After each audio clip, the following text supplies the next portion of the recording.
Welcome to SciFlux. Here, you get daily coverage of the latest scientific research. Every day, we bring you new research in a clear and simple format so you can stay informed without wasting time. Like the video, subscribe, and leave a comment to stay connected and help this channel grow. And if you want each new research delivered directly to you, join the SciFlux newsletter. The automobile didn't just change how we traveled, it reshaped the foundations of modern life. It drove the rise of suburbs, accelerated global trade, and became the engine of a new economic era. But understanding how this transformative industry truly began requires going back to the primary sources that defined it. The new volume, Historic Documents of the Automobile Industry, does exactly that. It bypasses secondhand storytelling and brings forward original evidence, correspondence between early pioneers, government directives, and public speeches that steered opinion and policy. Each document is paired with expert analysis to clarify the pivotal decisions and disputes that powered the industry's ascent. What unfolds is an unfiltered look at the vision, tension, and innovation that turned the automobile from a mechanical experiment into a societal force. This collection is more than historical insight.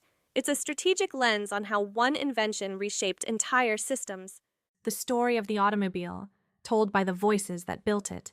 Before we dive in, it's worth acknowledging how deeply this next topic shapes the world you and I live in. Imagine a world without oil. No cars, no plastics, no modern industry.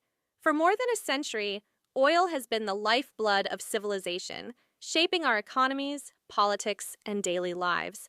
But how did this once obscure resource become the global force it is today? That's the question explored in Historic Documents of the Oil Industry.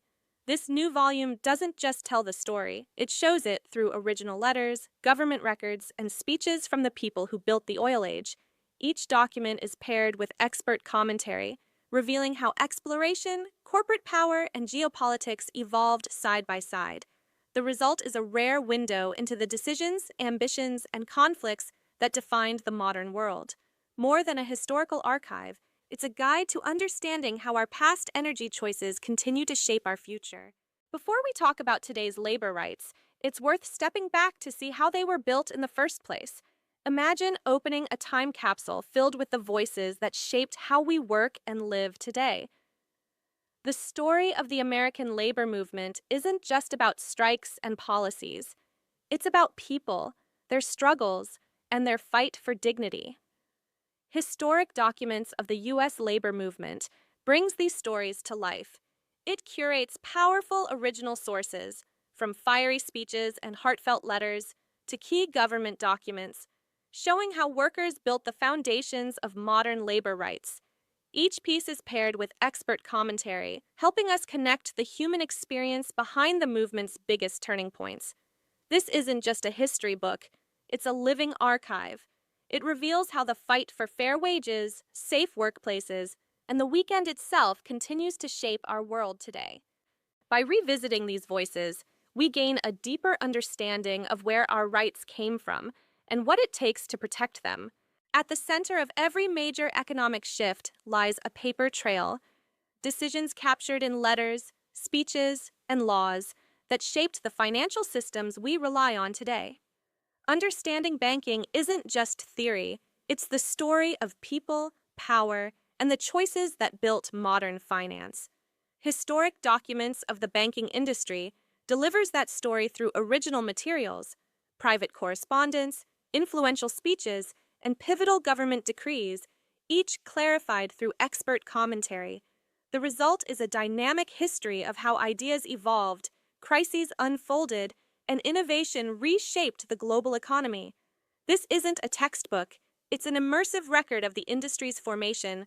For historians, economists, and anyone seeking to understand the foundations of modern finance, this collection provides essential context and the clarity needed to interpret the future through the lessons of the past. Long before highways and digital networks, one innovation rewired the world: the railroad. It didn't just move people and goods, it connected nations, fueled economies, and redefined how society lived and worked. But how did this powerful industry truly begin? What conflicts, breakthroughs, and decisions shaped its rise? To answer that, we need to move past simplified summaries and return to the original voices of the era. That's exactly what Historic Documents of the Railroad Industry delivers. This volume assembles key primary sources: letters from industrial giants, speeches from labor leaders, government regulations, and early company reports, each paired with expert commentary that clarifies context and impact.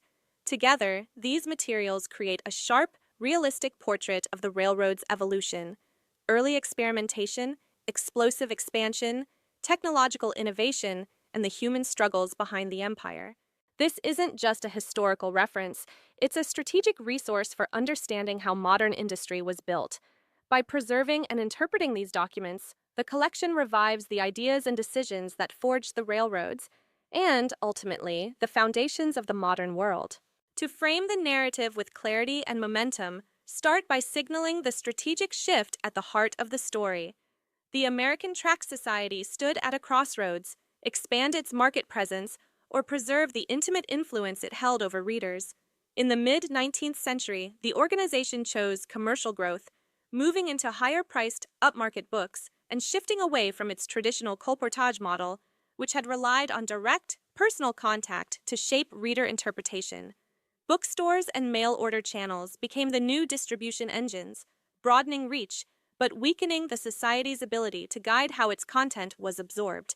To counter this loss of intimacy, the ATS deployed a scalable alternative: a didactic communication framework built through advice literature in the American Messenger and strategic use of imagery to illustrate proper reading practices.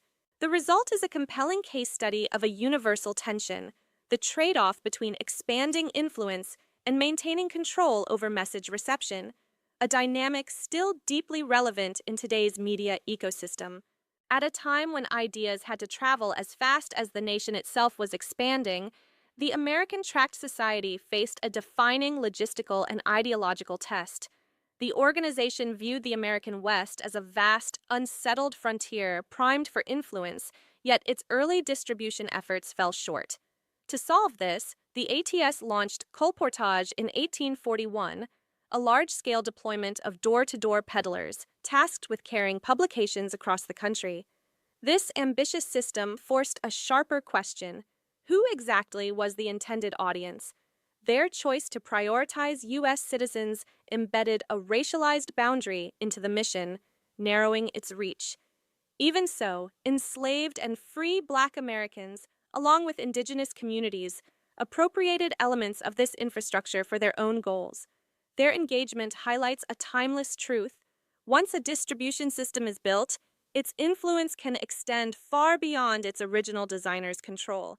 At last, consider the deliberate orchestration behind 19th-century book distribution. The American Tract Society transformed colportage into a sophisticated psychological strategy, using hundreds of agents not merely to deliver literature, but to shape how it was received.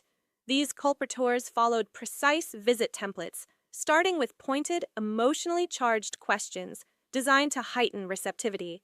By pairing the book with an intensely personal, memorable interaction, they maximized the impact of their message and guided religious conversion. This art of colportage stands as a compelling example of strategic influence, showing how organizations can embed themselves into the private lives of their audience to steer thought and behavior. Thanks for watching. If you enjoyed the video, please like, comment, and subscribe. Also, join our newsletter to stay informed with the latest discoveries shaping science and innovation. See you tomorrow with a new round of breakthroughs. Take care.